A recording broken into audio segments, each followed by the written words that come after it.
Merits and demerits. आता याच्यात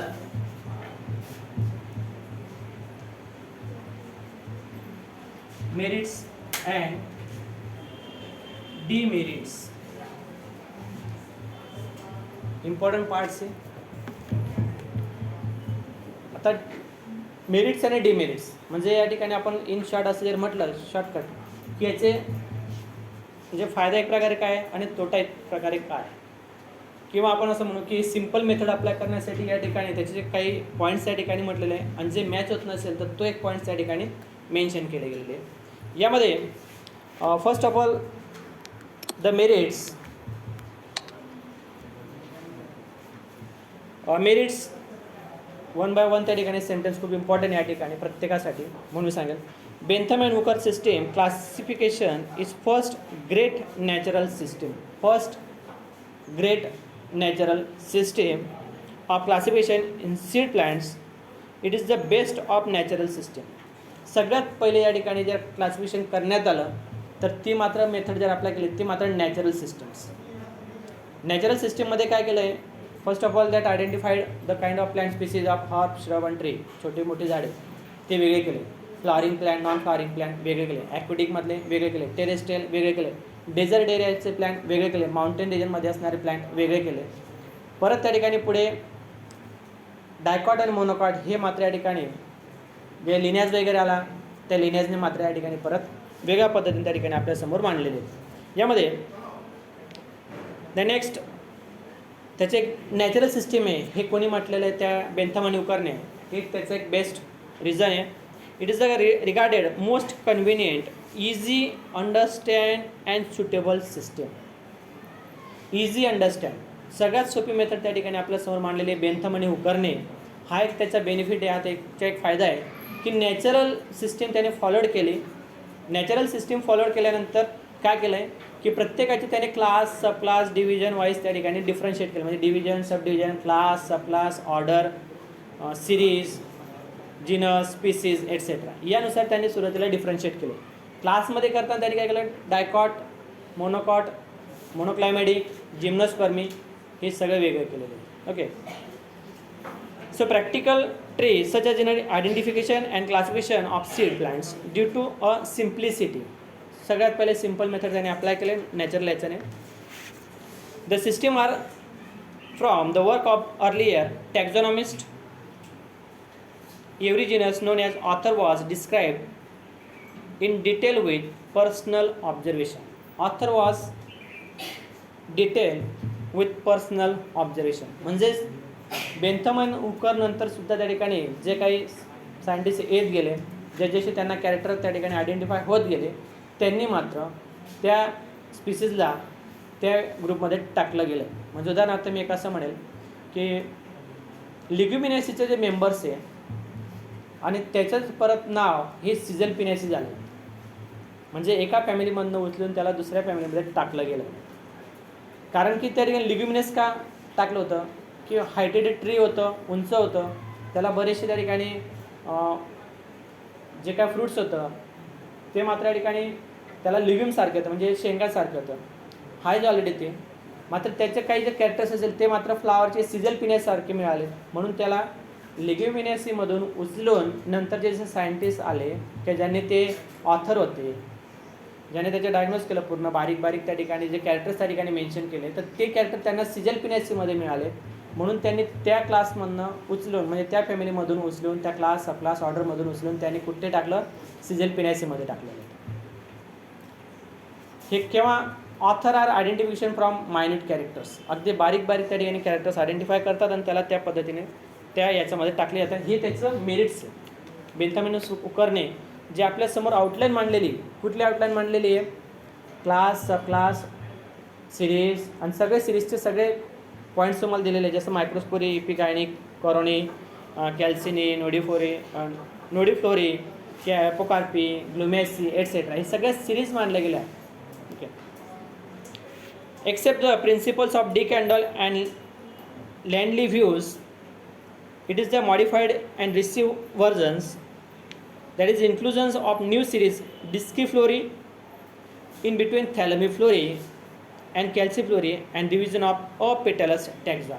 आपल्यासमोर त्या ठिकाणी बेंथम आणि हुकरने या ठिकाणी परत एक मोठा पॉईंट आपल्यासमोर मांडला की सुरुवातीला त्या डिस्किफ्लोरी नाव दिलं, नंतर मग त्याचे त्यांनी जे चेंजेस केले ते मात्र परत थॅलॅमिफ्लोरी वेगळं करून टाकलं. पुढे गेल्यानंतर जसं डिस्किफ्लोरी थॅलॅमिफ्लोरी दोनच झाले. परत आल्यानंतर त्यांचं मात्र अपेटली टॅक्झॉन्स आर मेन्शन, ज्याला पेटल्स नाही आहे असे मात्र परत त्यांनी वेगळे मानले. उदाहरणार्थ आपण जर पाहिलं तर सनफ्लॉवरचे जे फ्लावर पाहिलं आपण, तर त्यामध्ये रे फ्लोरेट आणि डिस्क फ्लोरेट हे दोन्ही फ्लावर्स आहे, म्हणजे मेल फ्लावर आणि फिमेल फ्लावर हे दोन्ही याच्यात प्रेझेंट आहे. खालचे जे स्पॅथ असेल तो डिस्क सारखा दिसतो, म्हणून आपण त्याला त्या स्पॅथला म्हणजे पूर्ण जो प्लेटसारखा पार्ट दिसतो तर तो मात्र एक डिस्क आहे. Number of flowers are arrange but female flowers are centre and surrounded by the male flower. मग या मेल फ्लावर जर पाहिलं तर ते मात्र जे कॅरेक्टर असेल तिथं मात्र सेपल्स नाही आहे, डायरेक्ट काय पेटल्स आहे. मग तो जो पार्ट होता खालचा ग्रीन पार्ट जो होता त्याला फक्त सगळ्यांना मिळून मात्र एकच पार्ट देऊन टाकला त्यांनी. म्हणजे जे मेल फ्लावर बाहेर होता त्याच्या बाहेर जर पाहिलं तर त्या ठिकाणी आपल्याला सेपल्स दिसत आहेत, पण फिमेल फ्लावर जर असेल ते सेंटरला आहे, त्यांना कुठं ग्रीन पार्ट नाही आहे, डायरेक्ट कलर्ड आहे. म्हणजे त्या ठिकाणी ते पिटलाइट्स आहे आणि सेपलाइट जर असेल तर तो मात्र सराउंडेडचा पार्ट दिलेला आहे. म्हणजे या ठिकाणी काय केलं त्यांनी अपिटलाइट्स आणि पिटलाइट्स या पद्धतीने त्या ठिकाणी मेन्शन केलं आहे. Ranales have given a primitive positions of dicotyledon. Ranales त्याने सुरुवातीला प्रिमेटिव्ह पोझिशन्समध्ये म्हणजे डायकॉटमध्ये त्याने टाकलं. Large genera are further divided into the sub genera and sections. म्हणजे हळूहळू काय झालं की त्यांनी जो लार्ज जिनेरा होता, जो जिनस होता, त्यांनी परत सब जिनेरा डिव्हाइड केला बेंथम आणि हुकरने, आणि त्यांना मात्र ते जिनसचे त्याने वेगळे करत गेले. प्रत्येक याच्यामध्ये ते जिनस वेगळे करत गेले, म्हणजे सब जिनेरा त्या ठिकाणी परत वाढवले आणि इझी मेथड त्या ठिकाणी अप्लाय केली गेली. Bentham and Hooker considered gymnosperm as a separate group. अजून त्यांनी काय त्याचे एक मेरिट्स मांडलं, त्यांनी त्याचा फायदा काय केला, बेंथम अँड हुकरचं जे क्लासिफिकेशन त्यांनी केलं तर त्याचा एक फायदा एक झाला की सगळ्या प्लांट्समध्ये सुरुवातीला त्यांनी फक्त छोटे मोठे झाडे आर्टिफिशियल करून टाकले, हर्ब श्रब आणि ट्री, बरोबर आहे. नॅचरलमध्ये त्यांनी डायकॉट मोनोकॉट मेन्शन करून घेतले. पण जसं त्यांनी पुढे पाहिलं तर त्या ठिकाणी त्यांना काय दिसलं, ओव्हल्स नेकेड आणि एन्क्लोज दिसले. सीड ज्यांना क्लोज होते ते, आणि काही सीड जे ते मात्र एन्क्लोज होते आणि काही मात्र ओपन होते. जे ओपन होते त्यांनी कुठे टाकले, जिम्नोस्पर्ममध्ये टाकून दिले. Separate group are mention Bentham and Hooker यांनी मेन्शन केला आणि तो जिम्नोस्पर्मचा एक स्पेशल ग्रुप त्या ठिकाणी तो तयार केला. डायकॉट अँड मोनोकॉट त्याच्यापासून त्यांनी वेगळं केला. De Candolle include the gymnosperm taxa in dicotyledon. डायकॉटिलिडॉनमधून कोणी उचलला, बेंथम आणि हुकरचे सिस्टीम फॉलोड केले त्यांनी. ते सगळे प्लॅन्ट हार्वेरिंग टेक्निकने पाहिले. फ्रुटिंग स्टेजला आल्यानंतर तर डायकॉटमध्ये तर त्याला कन्सिडर केलेलंच, पण नंतरचं जो येणारा जो डी कॅन्डॉल जो सायंटिस्ट होता त्याने डायकॉटमधून उचलून सेपरेट ग्रुप तयार केला आणि त्यांनी कशामध्ये टाकलं, त्याला जिम्नोस्पर्ममध्ये टाकले. कारण की त्यांचे जे ओव्हल्स होते ते मात्र ओपन होते, सॉरी सीड जे होते ते मात्र काय होते, ओपन होते. याच्यामध्ये पण मी तुम्हाला मागे पण सांगितलं बघा, निटेसीचे जे मेंबर्स आहे निटमचं, हे जवळपास लीपपर्यंत हे डायकॉटचे कॅरेक्टर दाखवतात आणि फ्रुटिंग स्टेजला आल्यानंतर ते मात्र जिम्नोस्पर्मचे, त्यांचे ओव्हल जे असेल ते उघडे दिसतात, म्हणून ते जिम्नोस्पर्मचे दाखवतात. आणि डी कॅन्डलने त्या प्लॅन्टला घेतलं आणि कशामध्ये टाकून दिलं, जिम्नोस्पर्ममध्ये टाकलं. म्हणून या ठिकाणी त्याचे एक बेनिफिट आहे, त्याचा एक फायदा आहे. म्हणजेच त्यानंतर phylogenetic systems natural orders now known the families are close relations are group together in a most cases. Phylogenetic relation of natural order and close relation. बऱ्याच वेळेस त्या ठिकाणी त्या प्लॅन्टचं बरंचसं क्लोज रिलेशन असेल. जसं मी तुम्हाला आता एवढं सांगितलं, निटमचं प्लॅन हे डायकॉटचं दाखवतं आणि जिम्नोस्पर्मचं पण दाखवतं. हे सुद्धा आपल्याला डिफरंट करण्यासाठी फायलोजेनेटिक सिस्टीम ही फॉलोड करावं लागली. आणि फायलोजेनेटिक सिस्टीम ही कोणाची असणार आहे, बेंथम आणि हुकरची सिस्टीम्स आहे. Outstanding valuable contributions of efforts in Bentham and Hooker. Valuable contribution, सगळ्यात मोठं कॉन्ट्रीब्युशन जर असेल क्लासिफिकेशनचं तर हे कोणाचं आहे, बेंथम आणि हुकरचं. Widely accepted and adopted in British empire. अक्षरशः त्यांनी म्हणजे पूर्ण जगाने ही मेथड अप्लाय करायला सुरुवात केली. Widely accepted in adopted remain dominant British empire and some continent countries. बऱ्याचशा कंट्रीजने त्या ठिकाणी ह्याच मेथडने डिफरन्शिएट करायला सुरुवात केली सगळ्या प्लॅन्टच्या बाबतीत, ते कुठल्या टाईपचे कुठल्या ग्रुपचे त्यानुसार. आता डिमेरिट्स म्हणजे त्याच्यामध्ये काहीतरी त्रुटी राहून गेल्या, याच्यामध्ये काहीतरी बेनिफिट होते, पण डिमेरिट्स म्हणजे काय आलेलं आहे, काही त्याच्यामध्ये काही मुद्दे जर होते तर थोडेसे मुद्दे या ठिकाणी राहून गेले आणि त्याच्यामध्ये प्रॉब्लेम्स कुठं क्रिएट होतात ही या ठिकाणी डिमेरिट्समध्ये मेन्शन केलेले आहे. ज्यामध्ये सिस्टीम ॲपियर फायलोजेटिक अँड नॅचरल, दोन्ही सिस्टीम या ठिकाणी त्यांनी फॉलोड केलं, दोन्ही सिस्टीम. कारण की सगळ्यात पहिले आपल्याला जर एखादं स्पीसीज आयडेंटिफाय करायचं असेल तर आपण बेसिकली त्यांचे कॅरेक्टर कुठून मेन्शन करतो. एखादं प्लॅन्ट आपण आणलं बाहेरून, ते डायकॉटचं आहे, मोनोकॉटचं आहे, मोनोक्लायमेडिकचं आहे, जिम्नोस्पर्मचं आहे, कसं ओळखणार. First of all that root, त्याचे रूट पाहिले. ॲडव्हेंटेशियस आहे का टॅपरूट आहे, टॅपरूट असेल तर डायकॉटमध्ये टाकायचं, ॲडव्हेंटेशियस असेल तर मोनोकॉटमध्ये टाकायचं. परत आपण डायकॉटचं आपण पाहिलं रेटिक्युलेट व्हेनेशन, पॅरल venation, on branch stem, branches stem. त्यानंतर परत आपण पुढे पाहू शकतो की त्यांचे जे लिप असेल ते कसं आहे, सिम्पल आहे, पिन्नेटली आहे. मग त्यामध्ये पण आपण पाहतो बायपिन्नेट आहे, ट्रायपिन्नेट आहे, अजून त्याच्यामध्ये इम्पेरिपिन्नेट आहे का पेरिपिन्नेट आहेत. पुढे गेल्यानंतर त्या ठिकाणी त्यांचं मार्जिन कसं आहे, लिपची मार्जिन कशी आहे, सिरेट आहे, ॲक्युट आहे, ॲप्चिस आहे, यानुसार आपण त्याचे डिफरन्शिएट करतो. इन्फ्लोरेसेसमध्ये आपण पाहतो ते फ्लावर आहे, रेसिमोज आहे, सायमोज आहे, कुठल्या प्रकारचे आहे. फ्रुटिंग स्टेजमध्ये आल्यानंतर त्याचं अजून पाहतो. म्हणजे जर फ्रूटपर्यंत आलो आणि अचानक आपल्याला दिसलं की त्याचे सीड मात्र ओपन आहे आणि बाकीचे जे पाहिलं तर ते मात्र क्लोज आहे. जर ओपन असेल तर तुम्ही त्याला काय करणार, डायरेक्ट जिम्नोस्पर्ममध्ये टाकून देणार, बरोबर. किंवा एखाद्या जे पेटल्स पाहिलं आणि त्याला मात्र फ्लावर पाहिलं आणि त्याला जर आपण पाहिलं की त्याला पेटल्सच नाही आहे तर तुम्ही काय म्हणणार, त्याला लगेच तिथं सेप्लॉइड करून टाकणार. सेप्लॉइड केलं तर सिरीज कुठे येऊन जाईल, मोनोक्लायमेडीमध्ये जर मेंबर असेल तर ती मात्र कुठे येऊन जाईल, कॅल्सिनीमध्ये. जर तिथं पेटल्स असेल करोनीमध्ये येऊन जाणार आहे. यानुसार आपण त्याची सिरीज ओळखू शकतो, क्लास ओळखू शकतो, डिव्हिजन, क्लास, सब क्लास, ऑर्डर. ऑर्डरमध्ये आपण गॅमोपेटली, पॉलीपेटली, अपेटली, त्यानुसार. सिरीजमध्ये आल्यानंतर तुम्ही एवढ्यात जास्त सांगितलं तुम्हाला.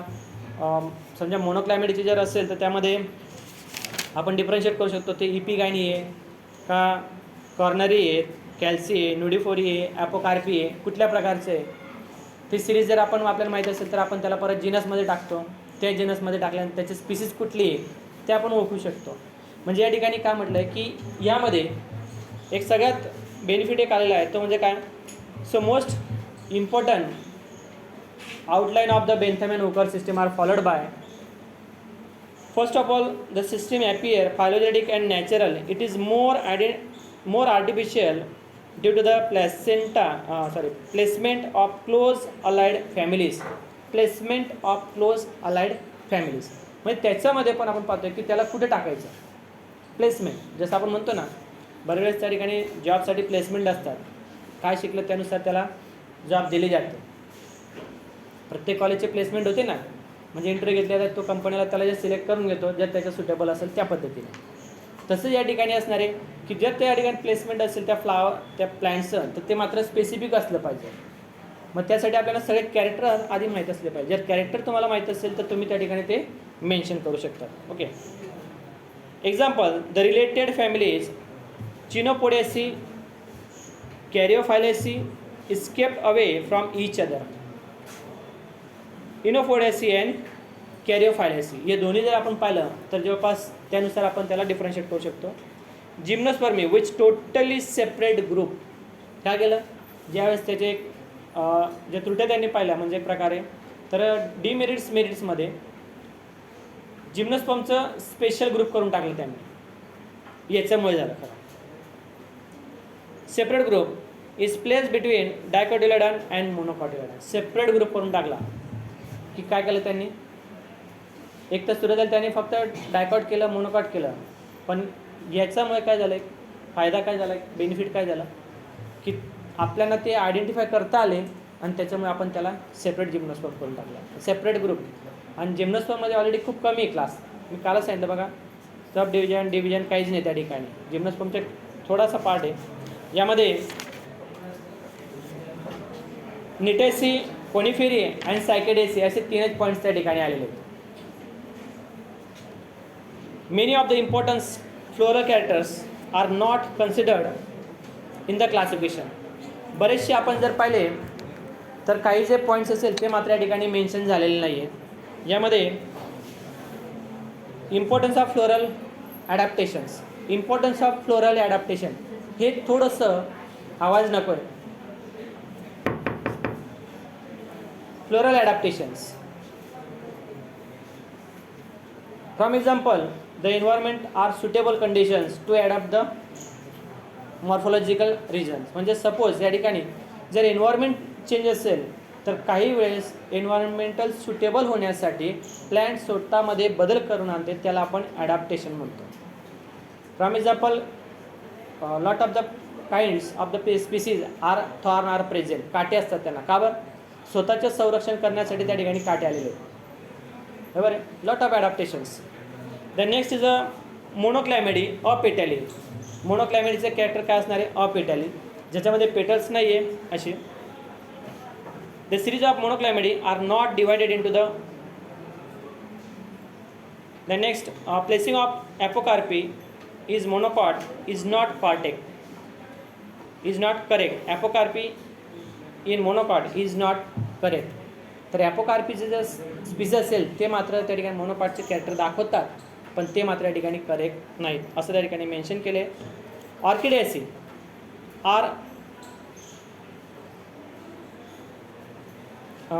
Many advance characters are place in bearing monocots. Orchidaceae, ऑर्किडचं बाबतीत जर आपण पाहिलं तर बरेचशे वेळेस त्या ठिकाणी ऑर्किडच्या बाबतीत मी इन शॉर्ट म्हणेल तुम्हाला, इपिफायटिक प्लॅन्ट्सचे एका प्लॅन्ट्सवर ते उगवतात, त्या ठिकाणी त्यांचे जे रूट्स असेल तर ते मात्र आपल्याला हँगिंग रूट्स आपण म्हटलेलं आहे. To absorb from the water minerals to the atmosphere.